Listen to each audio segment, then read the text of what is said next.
কাকুরগাছির BJP কর্মী অভিজিৎ সরকার খুনে গ্রেফতার করা হলো আরও একজনকে। সিবিআইয়ের হাতে গ্রেফতার বিশাল পাল ওরফে গোপাল দাস। কথা বলবো আবির দত্ত, আমাদের প্রতিনিধি টেলিফোনে রয়েছেন। আবির, কিভাবে এই গোপাল দাস অভিজিৎ সরকার খুনের সঙ্গে জড়িত? দেখো, যেটা জানা যাচ্ছে যে যেটা জানা যাচ্ছে বিশাল পাল ওরফে গোপাল দাস, তাকে গ্রেফতার করা হয়েছে এবং তাকে গ্রেফতার করা হয়েছে মধ্যমগ্রাম থেকে। সিবিআই সূত্রে এমনটাই জানা যাচ্ছে। এবং কাকুরগাছিতে যে 2021 সালে ভোট পরবর্তী হিংসার শিকার বিজেপি কর্মী অভিজিৎ সরকার, সেই অভিজিৎ সরকারকে যে খুনের ঘটনায় যে বা যারা জড়িত তাদের মধ্যে অন্যতম এই বিশাল পাল ওরফে গোপাল দাস, যাকে গ্রেফতার করা হয়েছে। এই নিয়ে পুলিশ প্রথমে 14 জনকে এবং পরবর্তীকালে 9 জনকে গ্রেফতার করলো সিবিআই।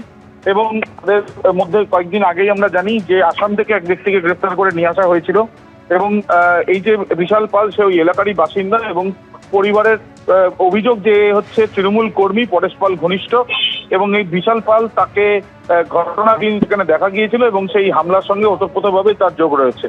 এই যে অভিযোগ করা হয়েছিল পরিবারের তরফ থেকে, এই অভিযোগের ভিত্তিতেই তাকে গ্রেফতার করা হয়েছে এবং তাকে খুঁজে পাওয়ার জন্য 50,000 টাকা তাকে কিন্তু পুরস্কার ঘোষণা করা হয়েছিল। কিন্তু ঘটনার পর থেকে সে পলাতক ছিল। পরবর্তীকালে যেটা জানা যাচ্ছে যে তার খোঁজ করা হয় এবং মধ্যমগ্রাম থেকে একটি জায়গা থেকে তাকে গ্রেফতার করা হয়েছে।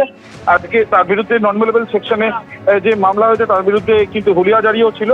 এবং তাকে ইতিমধ্যে তাকে গ্রেফতার করে আজকে আর কিছুক্ষণের মধ্যেই নিয়ে আসা হবে ব্যাংশাল আদালতে এবং সেখানে নগরদারা আদালতে সিবিআই স্পেশাল কোর্টে তাকে পেশ করা হবে, এমনটাই জানা যাচ্ছে।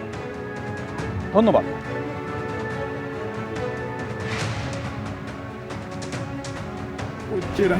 যে জিতুক, যে যেভাবে রাজনীতিকে সাপোর্ট করুক, আমার কোনো আপত্তি নেই।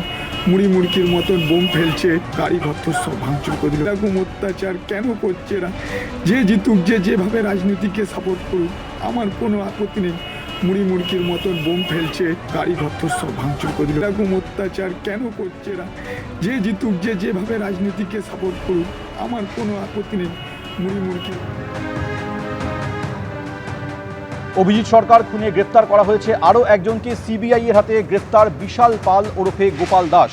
কাকুরগাছি এলাকারই বাসিন্দা এই বিশাল পাল ওরফে গোপাল দাস। মধ্যমগ্রাম থেকে তাকে গ্রেফতার করা হয়।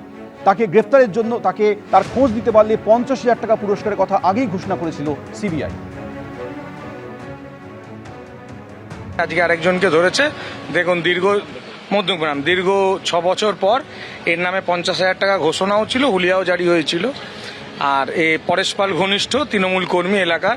পরিবর্তন হওয়ার পরে আস্তে আস্তে দেখতেই পাচ্ছেন যে বিচারটা কিভাবে হয়। তৃণমূল সরকারের আমলে এই সমস্ত আসামিকে তৃণমূল সরকার প্রশ্রয় দিয়ে বা তাদের সযত্নে লুকিয়ে রাখা হয়েছিল।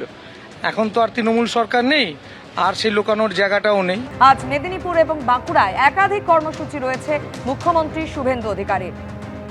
এই মুহূর্তে সিদ্ধান্ত, মেদিনীপুরের উদ্দেশ্যে সড়ক পথেই রওনা দিয়েছেন মুখ্যমন্ত্রী। কোলাঘাটে তার কপ্টারের জরুরি অবতরণ এবং সম্ভবত খারাপ আবহাওয়ার কারণেই এই জরুরি অবতরণের সিদ্ধান্ত। এখন পর্যন্ত যে খবর পাওয়া যাচ্ছে, সড়ক পথে কেশপুরের উদ্দেশ্যে রওনা দিয়েছেন মুখ্যমন্ত্রী শুভেন্দু অধিকারী। অপর প্রতিনিধি বিটন চক্রবর্তীও রয়েছেন এই বিষয় নিয়ে আরো বিস্তারিত জানাতে আমাদের সঙ্গে। বিটন। দেখো মাধুরী, তোমাকে জানিয়ে রাখি যে আজকে তুমি জানো যে মুখ্যমন্ত্রী শুভেন্দু অধিকারীর একটি পূর্ব নির্ধারিত কর্মসূচি ছিল পশ্চিম মেদিনীপুরের কেশপুরে। সেখানে রয়েছিল ক্ষুদিরাম বসুর আত্মবলিদান দিবস উপলক্ষে একটি কর্মসূচিতে তিনি যোগ দেওয়ার জন্য কিন্তু কপ্টার করে যাচ্ছিলেন। কিন্তু হঠাৎই সেখানে খবর পাওয়া যায় যে এই প্রাকৃতিক বিপর্যয় অর্থাৎ বৃষ্টি প্রচন্ড হওয়ার জন্য কেশপুরের যেখানে নির্দিষ্ট করা হয়েছিল হেলিপ্যাড, সেখানে কপ্টার নামতে পারবে না। অন্তত এমন মেসেজ পাওয়ার পর কিন্তু তড়িঘড়ি কোলাঘাটের যে বলাকা মঞ্চ রয়েছে, অর্থাৎ কোলাঘাট থার্মাল পাওয়ারের যে বলাকা মঞ্চ রয়েছে তার পাশের যে মাঠ, সেখানেই কিন্তু জরুরি অবতরণ করানো হয় এই কপ্টারটিকে। সেখানে জরুরি অবতরণ করার পর কিন্তু মুখ্যমন্ত্রী শুভেন্দু অধিকারী সেখান থেকে সড়ক পথেই কিন্তু কলকাতার উদ্দেশ্যে সড়ক পথেই কিন্তু তিনি কেশপুরের উদ্দেশ্যে কিন্তু তিনি রওনা দিয়েছেন। একদমই বিটন, তুমি আমাদের সঙ্গে থাকো। অর্থাৎ আমাদের প্রতিনিধি যেমনটা জানালেন, আজ কেশপুরে একটি অনুষ্ঠানে যোগ দেওয়ার কথা মুখ্যমন্ত্রী শুভেন্দু অধিকারীর। দমদম থেকে কপ্টারে উঠে কেশপুরের উদ্দেশ্যে রওনা দিয়েছিলেন তিনি, কিন্তু খারাপ আবহাওয়ার কারণে কেশপুরের যে হেলিপ্যাড নির্ধারিত ছিল, যেখানে মুখ্যমন্ত্রীর কপ্টার নামার কথা ছিল, সেখানে নামার উপযোগী নয়, খারাপ আবহাওয়ায় সম্ভবত এর কারণ। আর সেই কারণেই মাঝপথে অর্থাৎ কোলাঘাটে মুখ্যমন্ত্রীর কপ্টারের জরুরি অবতরণের সিদ্ধান্ত নেওয়া হয়েছে। আর ইতিমধ্যেই কেশপুরের উদ্দেশ্যে মুখ্যমন্ত্রী সড়ক পথে রওনা দিয়েছে। বিটন চক্রবর্তী প্রতিনিধি সঙ্গে রয়েছেন, আরও একবার কথা বলে নেব।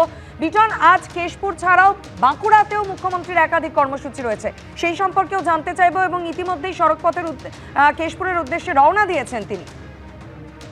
হ্যাঁ দেখো, তোমাকে যেরকমটা জানাচ্ছিলাম যে মুখ্যমন্ত্রী আজকে কিন্তু দমদম থেকে এই কপ্টারে করে তার দুটি কর্মসূচির উদ্দেশ্যে কিন্তু তিনি রওনা হয়। প্রথম কর্মসূচি হলো কেশপুরে, এবং সেখানে যাওয়ার সময় যখনই পাইলট জানতে পারেন যে খারাপ আবহাওয়া রয়েছে, বৃষ্টি হচ্ছে এই এলাকাতে, ফলে তিনি কোনো ঝুঁকি নেননি, জরুরি মেসেজ পাঠানো হয় এবং তারপরেই কিন্তু এই কোলাঘাটে সেখানে জরুরি অবতরণ করানো হয় কপ্টারটিকে।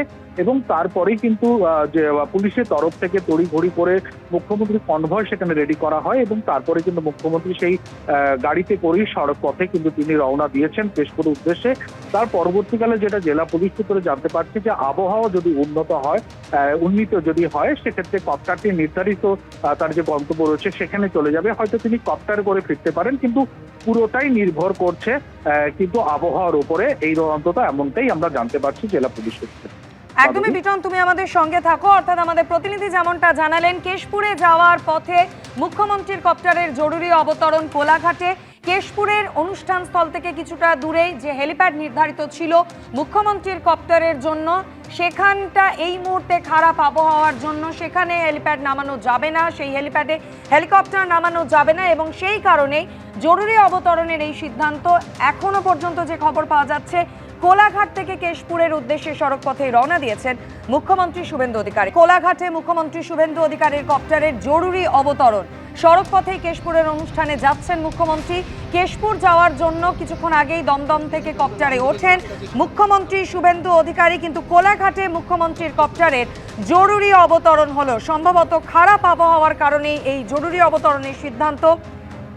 এই মুহূর্তে যে খবর পাওয়া যাচ্ছে, কেশপুরে যাওয়ার জন্য দমদম থেকে কপ্টারে ওঠেন মুখ্যমন্ত্রী, সড়ক পথেই কেশপুরের অনুষ্ঠানে যাচ্ছেন মুখ্যমন্ত্রী। কোলাঘাটে মুখ্যমন্ত্রীর কপ্টারের জরুরি অবতরণ। ঠিক কি কারণে কপ্টারের জরুরি অবতরণের সিদ্ধান্ত নেওয়া হয়েছে, আরো বিস্তারিত জানাবেন প্রতিনিধি অর্ণব মুখোপাধ্যায় আমাদের সঙ্গে রয়েছেন। অর্ণব, কি খবর? দেখো, যেমনটা জানা যাচ্ছে যে মেদিনীপুরে আজকে মুখ্যমন্ত্রী শুভেন্দু অধিকারীর কর্মসূচি ছিল এবং সেখানে তিনি যাচ্ছিলেন চপারে করে, কিন্তু যেহেতু সেখানকার ওয়েদার কন্ডিশন খুব খারাপ রয়েছে, সেই কারণে চপার নেমে গিয়েছে হচ্ছে কোলাঘাটে, এবং চপার কোলাঘাটে নামার পর তিনি বাই রোড তিনি মেদিনীপুরে যাচ্ছেন। তার আজকে কর্মসূচি অনেকগুলো রয়েছে, মেদিনীপুরের পর তার বাঁকুড়াতেও আসার কথা রয়েছে, কিন্তু যেরকম এখনো অবধি জানা যাচ্ছে যা ওয়েদারের অবস্থা রয়েছে, আবহাওয়া রয়েছে, তাতে চপার মেদিনীপুরে নামানো বা সেখান থেকে তোলা সেটা কিন্তু একটু শক্ত। সুতরাং তিনি আপাতত মেদিনীপুরে তার কর্মসূচিতে যাচ্ছেন হচ্ছে কোলাঘাট থেকে বাই কার, এবং তারপরে যেটা সম্ভাবনা রয়েছে সেখান থেকে তিনি বাই রোডই আসার সম্ভাবনা রয়েছে বাঁকুড়াতে। একদমই অর্ণব, তুমি আমাদের সঙ্গে থাকো। আমাদের প্রতিনিধি যেমনটা জানালেন যে কোলাঘাটে মুখ্যমন্ত্রীর কপ্টারের জরুরি অবতরণ করাতে হয়েছে, সম্ভবত খারাপ আবহাওয়ার কারণেই জরুরি অবতরণের সিদ্ধান্ত। আজ মেদিনীপুর এবং বাঁকুড়ায় একাধিক কর্মসূচি রয়েছে মুখ্যমন্ত্রী শুভেন্দু অধিকারীর, আর সেই উদ্দেশ্যেই দমদম থেকে কিছুক্ষণ আগে কপ্টারে ওঠেন মুখ্যমন্ত্রী শুভেন্দু অধিকারী, কিন্তু তার আগেই কোলাঘাটে মুখ্যমন্ত্রীর কপ্টারের জরুরি অবতরণ। সম্ভবত খারাপ আবহাওয়ার কারণেই জরুরি অবতরণ, এখনো পর্যন্ত এমনটাই জানা যাচ্ছে। এবিপি আনন্দ এগিয়ে থাকে, এগিয়ে রাখে।